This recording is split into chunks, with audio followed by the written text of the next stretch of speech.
Our next presenter, Mr. Bill Uzuki. I met Bill relatively recently, September of 1977. Okay. We were freshmen at Saginaw Valley together studying history, and we've been friends, co-workers. Bill's been intimately involved in this program and several other of our American history programs that we have at Muskegon Community College. And so really glad to have Bill out here today just to share with us a little bit on a topic that we should know about, but we're going to find out a wee bit more. Hey, thanks. Hi, I'm Bill Uzuki. No. Use that too. Oh, is this not working? All right. That's for him. Oh, thank you. Can you hear me okay, or am I holding this right? Okay.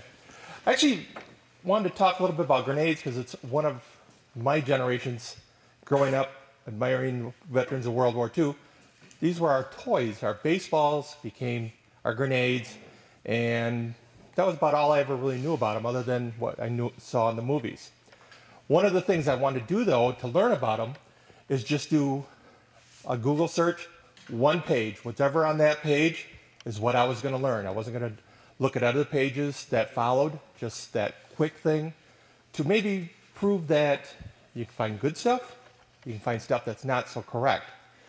And because everybody or every country made their own grenades, I kind of just stuck with the US, and the German stick grenade is what we would call them. Let's kind of go on. These are the, I just wanted to keep a narrow focus again. And these, sorry about that. These are the US grenades.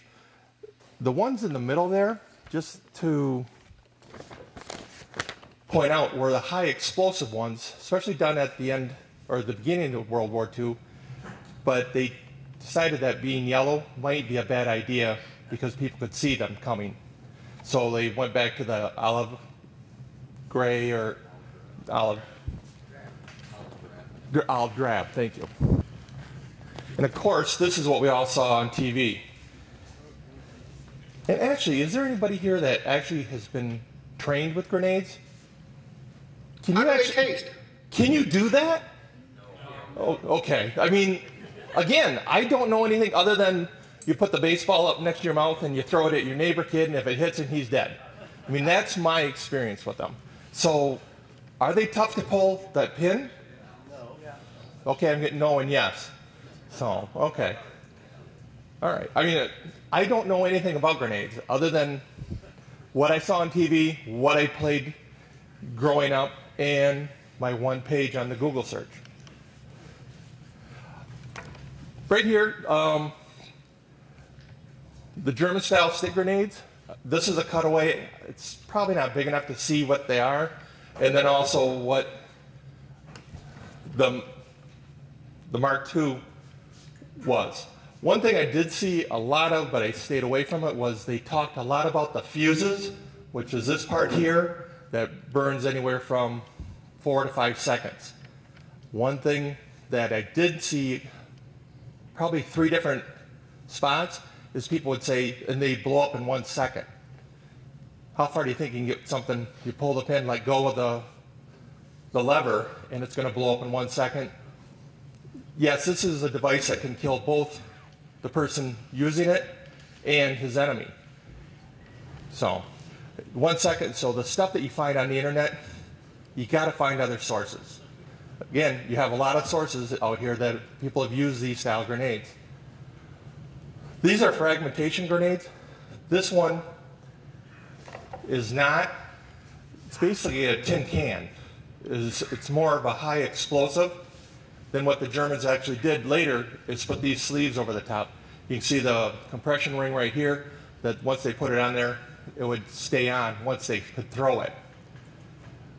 The original premise that with this of deciding the two is I keep hearing that you can throw the stick grenades farther, but in some of the reading I found, the distance is 1 yard farther. Is that what I found, that they can throw them? Oh, actually a little history on the grenades. Grenade means pomegranate in French.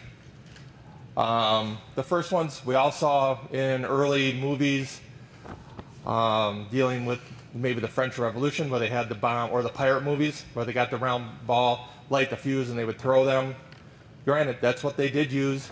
Actually, Napoleon had groups of soldiers that was their job, just throw grenades. Other guys would protect them, they would lob the grenades. They were generally the big guys. I don't know anything about the size of the grenades they had, but it did fall out of favor. Until early 1900s, Russia and Japanese in their war, they actually brought them back and they were quite used then. Obviously World War I, they were used a lot. Germans already had some going then.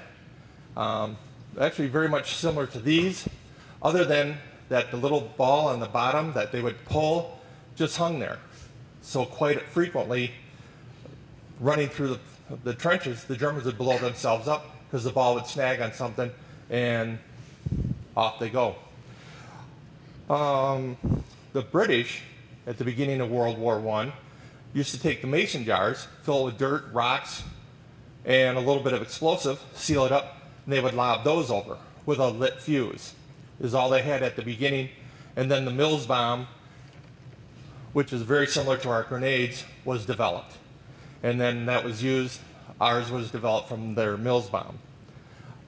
Other things typical, the Molotov cocktail is from the type of grenade. Grenade ended up being almost anything you can throw away. One of the funny things I did find in the one-page search I did is that in the Star Trek service manual, they do have something, it's called a Photon Grenade, which can be launched, can be beamed down to someplace else, or can also be thrown the old-fashioned way.